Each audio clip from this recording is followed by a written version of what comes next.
Estou falando sobre essa questão dessa maneira de nós perseverarmos na vida. Estou abordando esses assuntos tão importantes, tão especial, porque eu creio que Deus quer nos guiar pelos momentos que nós passamos. Eu também passo por momentos difíceis, por pressão, e Deus tem sido tão maravilhoso comigo. E o mal aproveita para fazer sempre uma pressão.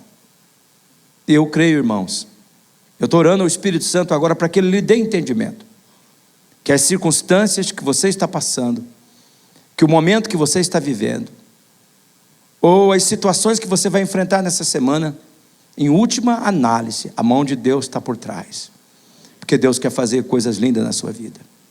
Nós vimos que o mal, ele vai lutar com todas as formas para nos pressionar. Qual é o alvo que o mal tem? Ele quer nos enlouquecer com os problemas da vida. O mal, ele não quer que nós vejamos as nossas dificuldades, os nossos problemas, as nossas lutas, os obstáculos que nós enfrentamos diariamente, como uma oportunidade de Deus se manifestar na nossa vida. Ele não vai querer de maneira nenhuma. Ele não quer que nós entendamos que Deus, através dessas situações, Ele vai agindo em nós e nos transformando para nós tornarmos aquela pessoa que Ele criou para cumprir o propósito dEle. Como nós vimos na mensagem passada, uma das maneiras que o mal vai fazer, ele vai lutar para que a gente perca o temor de Deus, que a gente se acostume com o pecado, que a gente se acostume com a desobediência. Então ele vai tirar o temor, o respeito que nós temos por Deus. Ele vai achar que pecar é uma coisa que está normal, todo mundo está fazendo. E o mal faz isso porque ele sabe que o temor a Deus é a base da nossa resiliência. Ele sabe que se nós perdermos a reverência, o respeito por Deus, nós nos tornaremos pessoas desobedientes e, consequentemente, longe, distante de tudo aquilo que Deus preparou para a gente usufruir da bondade dEle. Ele não quer que a gente enxergue a vida com os olhos de Deus. Também nós vimos na mensagem passada que o mal, ele vai fazer o quê? Ele vai nos pressionar para que a gente venha depender dos nossos próprios recursos. O mal vai fazer pressão para nos tirar da mão de Deus, porque ele sabe que os nossos recursos não são suficientes para vencê-lo. Ele sabe que se nós contarmos com o recurso de Deus, nós ganhamos a batalha. Então o mal, por saber, ele vai nos pressionar, levando-nos a crer que o que nós dependemos é do salário do nosso trabalho para viver, que nós dependemos da saúde, do plano médico que nós temos, do dinheiro que nós temos, da boa posição que nós temos, dos recursos que nós temos, e não de Deus. O alvo do mal é roubar a nossa vida do caminho da vitória. O mal, ele fará oposição, ele fará pressão para acabar com a nossa postura correta de lidar com os problemas da vida, de lidar com os obstáculos da existência. E aí, irmãos, nesses dias, eu meditando na palavra de Deus, eu me deparei, sabe, eu vi um texto, meditei nesse texto, e ele tem tocado no meu coração de maneira que eu não posso deixar de pregar para os irmãos. É 2 Crônicas, capítulo 32. Nesse texto, como vocês vão ver, a história de um rei e de uma batalha que ele está enfrentando. Eu vejo que esse texto, ele tem um plano vitorioso, para que eu e você possamos resistir à pressão do mal, resistir para não desanimarmos, para potencializarmos a nossa resiliência, que é essa capacidade da gente lidar com os problemas da vida, com as dificuldades da vida, com os obstáculos da vida, sem jogar a toalha, sem desistir, sem parar de sonhar e sem parar de vencer. Eu creio que isso é possível, que Deus tem isso para nós. E eu quero então ler com vocês o texto. 2 Crônicas, capítulo 32, começando pelo verso 1. A Assíria invade Judá, depois de Ezequias, veja só esse dado, ter sido tão fiel em todas essas situações.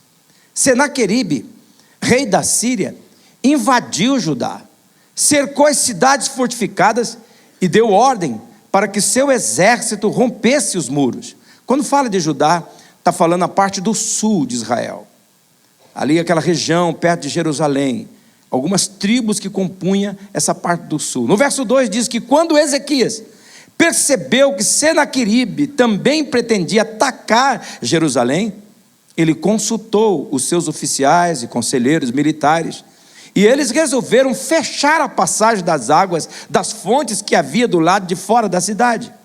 Eles organizaram uma enorme equipe de trabalho para fechar as fontes de águas e o riacho que atravessava os campos, pois disseram: não devemos permitir que os reis da Síria encontrem toda essa água quando chegarem aqui. E no verso 5, então Ezequias se dedicou a reparar todos os trechos onde o muro estava quebrado, construiu torres e fez outro muro do lado de fora do primeiro.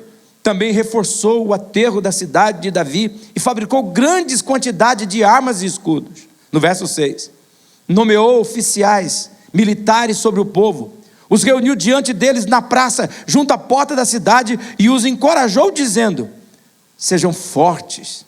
Olha a palavra de Deus: sejam fortes e corajosos, não tenham medo, nem desanime por causa do rei da Síria e do seu exército poderoso, pois um poder maior está do nosso lado. Agora veja, meus irmãos, que coisa linda, que coisa maravilhosa que é a palavra de Deus. Agora veja o verso 8, o verso 8 diz que ele, olha o que Ezequias fala, ele, o Senaqueribe, ele tem um grande exército, mas são apenas homens. Nós, porém, temos o Senhor, nosso Deus, para nos ajudar e lutar as nossas batalhas. As palavras de Ezequias deram grande ânimo ao seu povo.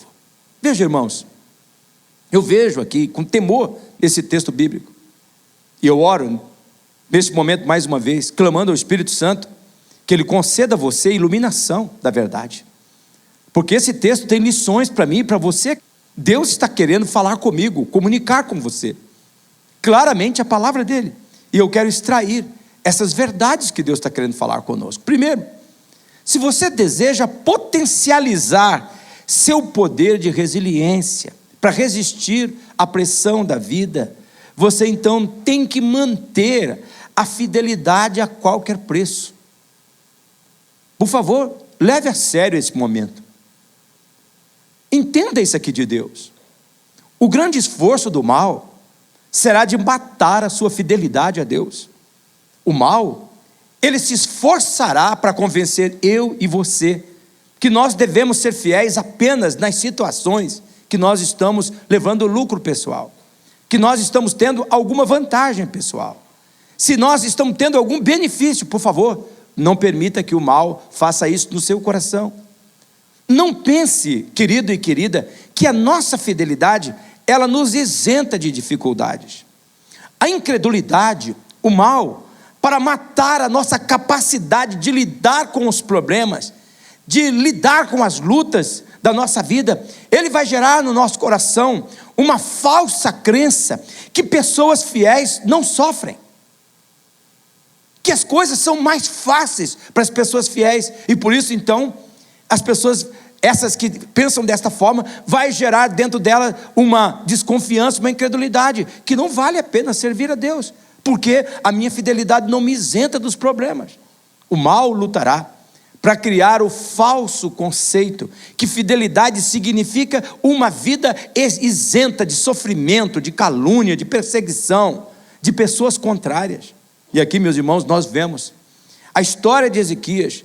No verso 1, ele nos mostra um detalhe que me tocou profundamente no coração. Olha o que diz o versículo 1. A Síria invade Judá, depois de Ezequias ter sido tão fiel em todas essas situações. Olha para essa palavra. Ezequias ter sido tão fiéis em todas estas situações. E Senaqueribe, rei da Síria, invadiu Judá. Veja aqui, Ezequias, ele estava sendo fiel em tudo, mas o inimigo mesmo assim o atacou. E como nós vemos na sequência do texto que nós lemos, os inimigos de Ezequias, eles cercaram todas as principais cidades do sul de Israel e planejavam chegar em Jerusalém. Senaqueribe, o rei da Síria, planejava invadir a cidade onde o rei Ezequias morava, onde ele tinha o seu palácio. Veja claramente, a fidelidade de Ezequias não impediu que os seus adversários se levantassem contra eles. Eu sei, Deus me mostra que aqui, Existem pessoas que estão aqui, que nessa semana já falou com Deus, já pensou alto: o que adianta? Eu vou para a igreja, o que adianta? Estou fazendo o curso da Unibim, o que adianta? Estou sendo fiel no meu ministério. Mas olha quanto sofrimento. A voz cochichou com você nesta semana, dizendo para você que que adianta teu Deus, que adianta a tua fidelidade. Ezequias, aqui está um exemplo daquilo que Deus está falando conosco. A fidelidade dele não impediu que os seus adversários se levantassem contra ele. Será que você percebe a mensagem que Deus está escrevendo aqui? Deus está dizendo assim: meu servo, fidelidade rima, combina com dificuldades. Meu servo, minha serva, mantenha a tua fidelidade a qualquer preço. Eu creio que ao nos confrontar sobre a nossa fidelidade, Deus está nos passando a seguinte mensagem neste momento: não fique assustado com as ameaças do mal.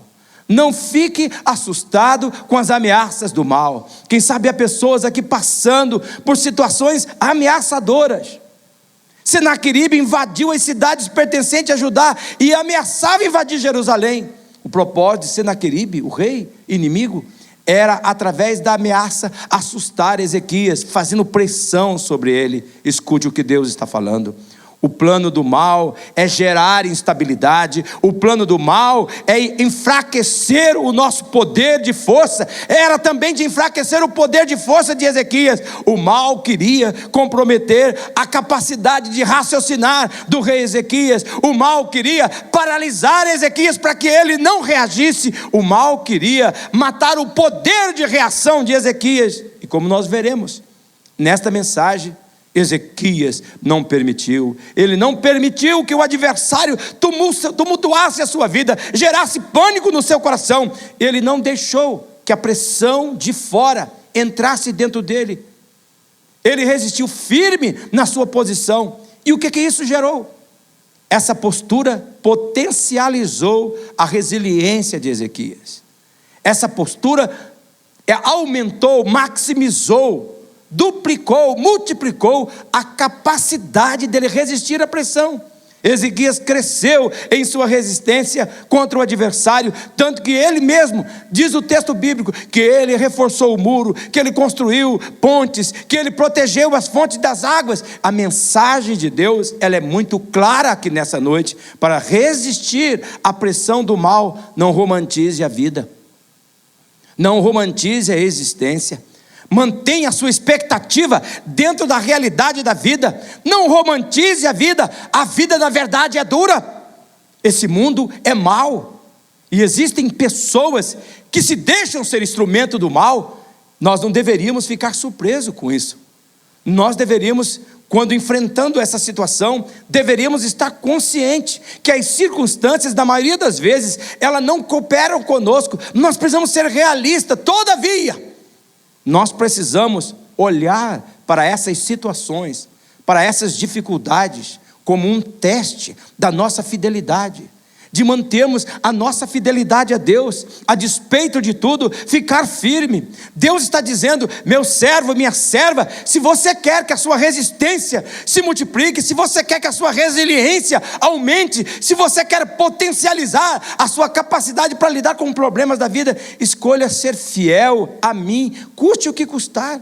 Agora, veja, irmãos, por que, é a pergunta, a nossa fidelidade, ela é imprescindível? Eu vou explicar por que a nossa fidelidade a Deus é imprescindível. Porque a prova da nossa fidelidade vai gerar em nós uma vida de constância. Nós vamos ser conhecidos por pessoas perseverantes. O teste da nossa fidelidade, ela vai aumentar a nossa confiança em Deus. Ela vai aumentar, e quando ela aumenta a nossa confiança em Deus, consequentemente, nós passamos a agir de maneira mais confiada. E quando as pessoas verem isto em nós, elas vão passar também a confiar mais em nós. E sabe o que vai acontecer como resultado disso? Isso vai aumentar a nossa influência sobre essas pessoas. E sabe o que isso vai redundar? Isso vai atrair para nós pessoas que podem agregar a nossa vida, e vai afugentar de perto de nós pessoas que vão ver, não, esse é fiel a Deus, esse não cai na minha conversa. Pessoas que são má exemplo, que atrapalham a nossa vida.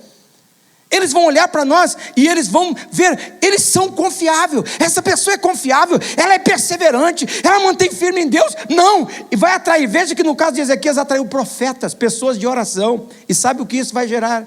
Isso vai gerar um ambiente de otimismo na nossa vida, no entorno da nossa vida. E sabe o que esse otimismo vai fazer? Vai gerar dentro de nós a esperança, um contexto de esperança. E aqui, meus irmãos, a Bíblia é muito clara. Em Romanos, no capítulo 5, no versículo 3 ao versículo 4, veja claramente como é que a palavra de Deus diz. Veja só, não só isto, mas também nos gloriamos das tribulações. Quer dizer, nós não romantizamos a vida, não. Tem, fidelidade rima com dificuldade. Não, vamos nos gloriar nisso. Vamos nos gloriar nas tribulações. Por quê? Sabemos que a tribulação produz perseverança, produz resiliência. Olha o texto bíblico, como é que é claro. Veja que o texto está nítido aí. A nossa resiliência, ela é potencializada na tribulação. É na tribulação que a gente descobre, eu não tenho a força, mas Ele tem a força. Eu não estou sozinho, tem uma força maior comigo. A nossa capacidade de resistência aumenta nos períodos de pressão. E isso vai fortalecer o nosso poder de resistência. Escute o que Deus está falando. Agora veja o verso 4, olha o verso 4. A perseverança, a resiliência, vai promover um caráter aprovado. E o caráter aprovado é a esperança. Olha, veja só. Será que você está percebendo a mensagem divina? Quando nós mantemos a nossa fidelidade, mesmo nas dificuldades da vida, Deus trata o nosso caráter. Deus trata a nossa vida. E esse processo gera em nós um ambiente de esperança. E você perguntaria, o que a esperança faz? O que a esperança traz na vida de uma pessoa? A esperança, ela nos faz lembrar que Deus está no controle da nossa vida. A esperança, ela nos faz lembrar que nós temos um Deus em quem nós colocamos a nossa confiança e que Ele faz infinitamente mais de tudo aquilo que nós pedimos, de tudo aquilo que nós pensamos. E aquelas dificuldades são vistas por nós como parto. Nós vamos dar à luz, literalmente, a uma vida marcada pelo melhor de Deus. A esperança nos faz lembrar que Deus está no controle. Ela é a lembrança de que Deus não perde jamais o controle. Deus potencializa, Ele energiza a nossa capacidade de resistir, aumentando a nossa resiliência. E as pessoas que estão perdidas vão olhar para nós e vão dizer, poxa vida, está ali uma coisa que eu preciso saber, o que faz essa pessoa ser tão firme assim? Porque o que gera fé no mundo não é a nossa prosperidade, irmãos, é a nossa fidelidade. As pessoas perguntam, como é que pode tanto vendaval, tanta tribulação, e essa pessoa está firme, ela está de pé, ela está feliz, ela está alegre, e elas vão ver que Deus é por nós, que há uma força maior para nós. Por isso Deus está dizendo, não se assuste. Quando você está servindo a Deus, precisa contar com a parte, como parte da rotina da vida, os acontecimentos, os aparecimentos de dificuldades. Você tem que contar, não é normal vir dificuldade. Nesse mundo vai ter dificuldade, Jesus mesmo, Ele afirmou. Em Mateus capítulo 5, olha o versículo 11 que Jesus disse, bem-aventurados, felizes, abençoados, vocês serão quando? Por minha causa, olha as palavras, os insultarem, perseguirem. Será que você está passando por isso? Levantarem todo tipo de calúnia, olha, dá uma olhadinha, contra vocês. Olha o que diz o versículo 12, alegre-se, regozije-se, porque grande é a recompensa de vocês nos céus, pois da mesma forma perseguiram os profetas que viveram antes de vocês. Olha o que a palavra está dizendo. Jesus está dizendo, escolha fazer parte de um grupo, de uma categoria de pessoas, que são chamadas de profetas, mesmo que isso implique em dificuldades. Escolha manter a tua fidelidade. Escolha manter-se fiel, mesmo que os adversários fizerem um cerco em torno da sua vida. Acredita nisso. Acredita em Deus, acredita em mim. Jesus está dizendo, isso vai aumentar o seu poder de resistência. Isso vai potencializar sua resiliência, sua sabedoria de tratar com os problemas, com os obstáculos da vida. Você vai se tornar um expert em lidar com os obstáculos da vida. E isso vai atingir a tua vida profissional. Isso vai atingir a sua realização pessoal. E você vai atingir também a sua vida de prosperidade. Você vai ser chamado, você vai ser solicitado. Isso vai fortalecer e manter você numa postura de um influenciador das pessoas, um transformador de realidade. Por isso eu digo para você, em nome de Jesus, não desista, seja fiel a qualquer preço. Seja fiel a qualquer preço. Segundo lugar, se você deseja potencializar seu poder de resiliência para resistir à pressão do mal, não se isole. Deus está claramente falando para você, não fuja do isolamento. Quando o mal nos ataca, e isso eu posso falar também usando até a própria depressão, crises, síndromes de todo o tipo, uma das suas primeiras atitudes que o mal tenta gerar dentro de nós é nos conduzir a uma vida solitária. Por favor, escute bem isso. O mal envolve a nossa mente com pensamentos de isolamento. Não, eu precisava dar um tempo para ficar sozinho, um tempo para pensar, um tempo para raciocinar. Cuidado. Ele procura nos fazer acreditar que ninguém vai se importar com a nossa dificuldade, com a nossa luta. O mal vai lutar para nos fazer acreditar que as pessoas, elas não têm interesse em nos ajudar, e também a gente não está nem muito afim que tenha interesse mesmo. Ele vai gerar isso dentro de nós. O mal lutará para que nós não procuremos ajuda, para que nós não procuremos aconselhamento. O mal, ele vai isolar você, ele vai tentar manter você distante de tudo. E eu fico tocado nesse texto com a atitude de Ezequias. Olha o versículo 3 comigo. Quando Ezequias percebeu que Senaqueribe também pretendia atacar Jerusalém, veja o que ele faz no versículo 3. Ele consultou seus oficiais e conselheiros. Olha esse texto claramente. E eles resolveram fechar as passagens das águas das fontes que havia do lado de fora da cidade. Ezequias poderia ter se isolado. Talvez se eu e você fala assim, guarda, multiplica a guarda em volta do palácio. Coloca uma na frente do meu escritório. Coloca também vários guardas do meu quarto. Eu ia ficar, reforça tudo. E eu vou ficar trancadinho. Às vezes eu assisto esses filmes de ação que tem alguém perseguindo e diz, mas que povo bobo. Era só esconder atrás dessa árvore, ficar quietinho. Ele vai passar correndo lá do outro lado, não vai te ver. Fica ali, fica correndo, fazendo um barulhão lascado, quebrando galho para do contrário. Esconde aí. Mas eles não me escutam. Eles não me escutam. Não leva, é que nem eu e você. Eu vou esconder agora aqui atrás dessa árvore. Eu vou botar minha cabeça igual avestruz dentro desse buraco. E vou largar tudo de fora. E achando que ninguém vai me ver. Eu me isolo. Ele disse não ao distanciamento. O que ele fez? Ele se aproximou de pessoas que podiam ajudá-lo. Será que você percebe o que Deus está falando aqui? Consegue ver que quem está por trás do isolamento pessoal não é Deus. Você percebe a estratégia do mal, como é que o mal é estratégico? Percebe como é que nós muitas vezes caímos no engano do mal e nós nos isolamos? A mensagem divina aqui é clara. Para potencializar sua resiliência, invista na parceria de vida. Se você quer saber lidar com seus problemas e resistir às ameaças do mal, não se isole. Use as ferramentas de Deus para a sua vida. Existem pessoas que estão aqui, que Deus está dizendo, abra o seu coração. Talvez você vai ter que abrir seu coração ao seu marido, à sua esposa, à sua mãe, ao seu pai, a uma pessoa de confiança. Por favor, nunca abra o seu coração com uma pessoa que não ame você. Porque quem não ama você, não vai querer bem para você.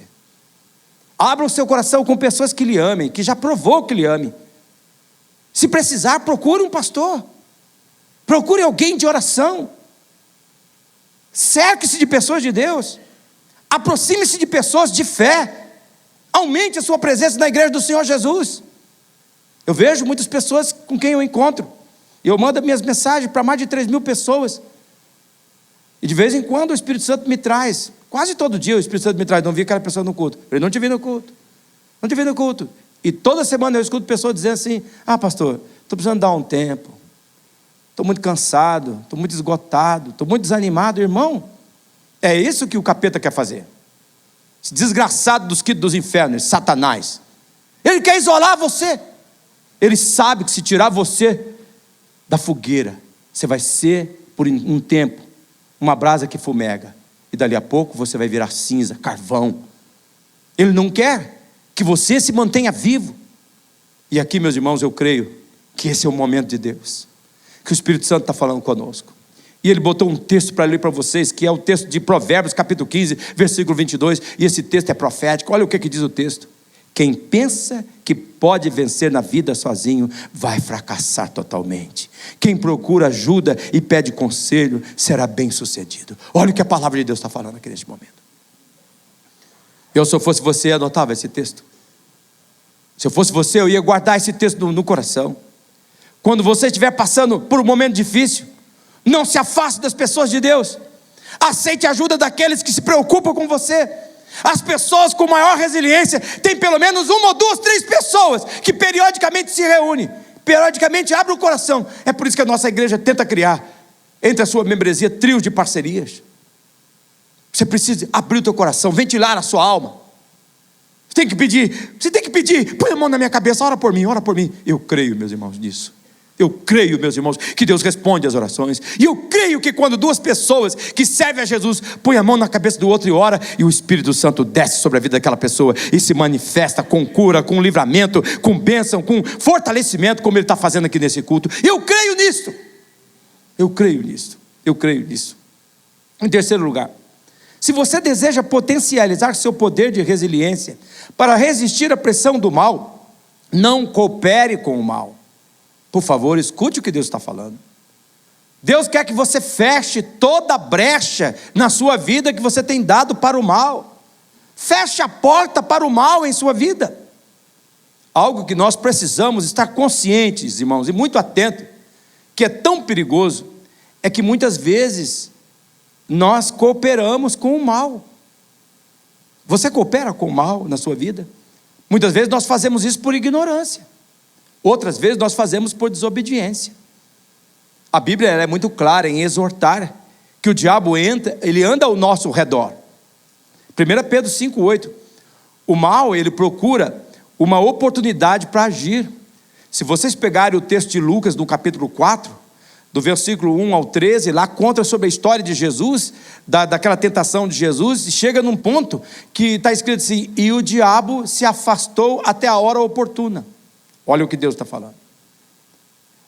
Muitas vezes o diabo, ele não fica atacando o tempo todo, mas ele busca uma oportunidade certa, uma hora oportuna. O mal é paciente, o mal é perseverante. Às vezes parece que ele esqueceu de nós, e ele faz isso para a gente ignorar os seus ardis.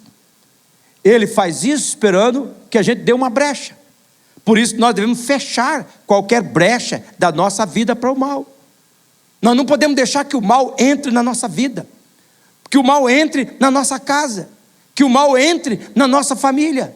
Veja, meus irmãos, que foi exatamente isso que Ezequias fez. Olha o versículo 4 e o versículo 5 comigo. Eu espero que vocês em casa vão para esse texto para meditar nele. Veja o versículo 4, começa assim: que eles organizaram uma enorme equipe de trabalho para fechar as fontes de águas e os riachos que atravessavam os campos, pois eles disseram: nós não devemos permitir que os reis da Síria encontrem toda essa água quando chegar aqui. Vamos dar moleza para ele, não. Vamos fechar a porta para esse cara, ele não tem que descobrir que aqui tem água, não. Veja que a atitude de Ezequias era dificultar a ação do mal. Eu quero perguntar para você: você está dificultando a ação do mal na sua vida, ou você está facilitando? Veja que Ezequias está disposto a não facilitar nada, tanto que no verso 5 está escrito: então Ezequias, verso 5, se dedicou a reparar todos os trechos onde o muro estava quebrado, construir torres, fez outro muro do lado de fora do primeiro. Ele também reforçou o aterro da cidade de Davi e fabricou grande quantidade de escudo, de armas de todo tipo. Veja, todas as ações de Ezequias era para não dar brecha. O Espírito Santo me mostra com muita clareza neste momento, irmãos. Eu quero falar, quero ser boca de Deus. Os lugares que você frequenta, as pessoas com quem você convive, você está dificultando o mal ou abrindo brecha para o mal na sua vida? O Ezequias não, ele reforçou tudo. Fecha a porta aqui, reforça o muro, outro lá. O inimigo está vindo, ele vai chegar na hora oportuna. Nós temos que estar preparados. Não vem que não tem, aqui não. vou preparar, vou reforçar, vamos nos armar, vamos nos preparar. A mensagem de Deus é clara aqui: não dê oportunidade ao diabo para agir em você. A Bíblia diz em Efésios capítulo 4, versículo 27, claramente isso. Quais são as brechas que Deus está dizendo para você fechar na sua vida? Um relacionamento, uma amizade, uma sociedade, um procedimento, uma atitude em casa. Olha, irmãos, estou muito impactado com isso. Agora está surgindo tanta coisa, gente.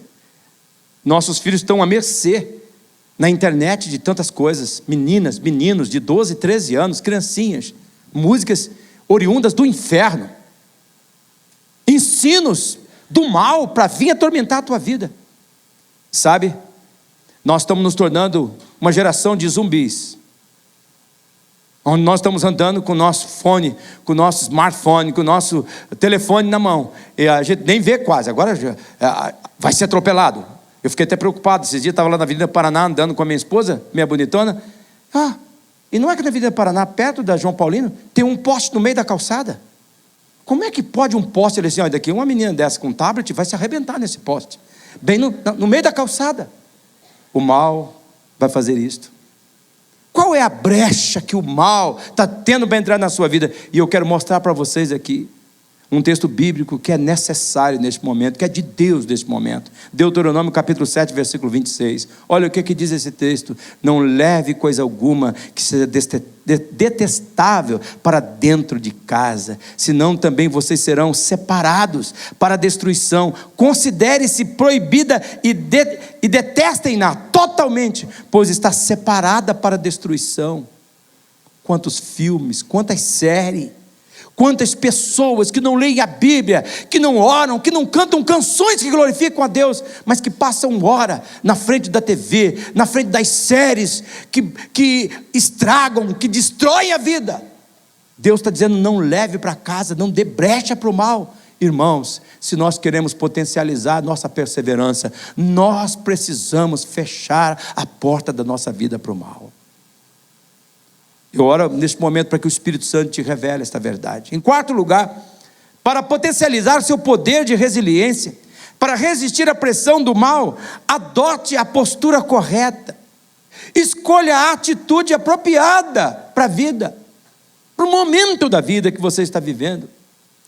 Aqui, irmãos, eu quero, olhando para vocês com desespero no meu coração, orar para que todos nós precisamos entender de vez para sempre isso, que nós somos responsáveis, irmãos, pela postura que nós vamos adotar ao viver diariamente. Nós não podemos escolher a temperatura que nós queremos, nós não podemos escolher as pessoas com quem nós vamos encontrar, nem as situações que vão acontecer conosco, mas nós somos livres, irmãos, para nós escolhermos qual é a atitude que nós vamos tomar, como que nós vamos reagir frente a isto. Eu e você podemos escolher ser otimistas ou pessimistas. Eu e você podemos escolher ser pacientes ou impacientes. Eu e você podemos escolher ser iracundos ou amáveis. Eu e você podemos escolher eu vou ser terno ou eu vou ser agressivo. Eu e você podemos escolher eu vou ter uma postura de alegria ou eu vou ser uma pessoa taciturna, amarga, azeda, temperamental. A atitude é uma postura frente à vida que cada um de nós precisamos escolher se nós desejamos potencializar a nossa capacidade para lidar com os problemas da vida, com as dificuldades da vida e resistir à pressão do mal. Foi isso que Ezequias fez. Olha o versículo 7, olha o versículo 6.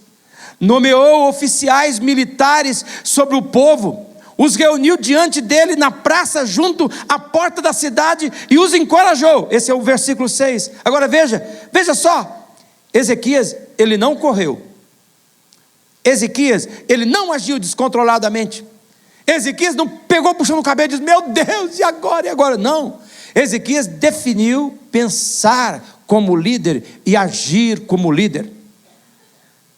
Veja isso é tão verdade, que Ezequias estava pronto para fazer o quê? Para encorajar o povo. Agora, por que Ezequias estava pronto para encorajar o povo?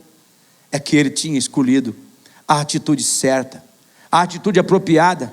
Tanto que no verso 7 ele afirma, ele diz assim: sejam fortes e corajosos, não tenham medo, nem desanime, por causa do rei da Síria e do seu exército poderoso, pois um poder muito maior está do nosso lado. Olha, irmãos, olha que palavra, olha que coisa incrível, olha que atitude de fé que esse homem adota. Veja as palavras destacadas: forte, corajosos, não tenha medo, não desanime. Ele, o Ezequias, ele já tinha adotado a postura correta para poder levar ao povo a uma atitude apropriada para poder resistir à pressão do adversário. Ezequias, ele já tinha potencializado a sua resiliência, lidando com a sua atitude dentro dele. Ezequias já tinha resolvido que sua atitude seria de força. Ele já tinha decidido que a sua atitude seria de coragem. E ele já tinha decidido que a sua atitude seria de ousadia. Ele já tinha decidido que a sua atitude era de ânimo. Ezequias já tinha resolvido a questão dentro dele, quando ele resolve confiar em um poder maior, confiar no seu Deus. Eu vejo aqui, meus irmãos, claramente o que Deus está tentando nos comunicar. Deus está querendo que você saia daqui com essa postura: eu vou resistir, crendo que o poder maior está do meu lado. Deus é por mim, com a força que Ele me dá, eu posso enfrentar qualquer situação, e a força de Deus vai multiplicar a tua capacidade de resistir.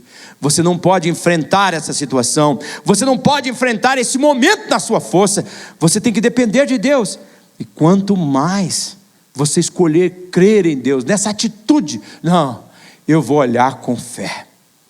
Tem dias, irmãos, que eu tenho vontade de chorar, tem dia que eu tenho vontade de desistir de tudo, mas eu lembro desta verdade: eu tenho que escolher qual é a minha atitude, e eu saio, é questão de minutos, eu estou bem, eu estou a ponto de bala, pode vir quente que eu estou fervendo. Eu digo para o diabo, porque agora o meu Deus, eu sei, Ele não me deixa nunca, Ele não me deixará. Eu tenho que lembrar isso, você também tem que lembrar. Finalmente, irmãos, para terminar, em quinto lugar, para potencializar seu poder de resiliência, para resistir à pressão, confira o foco.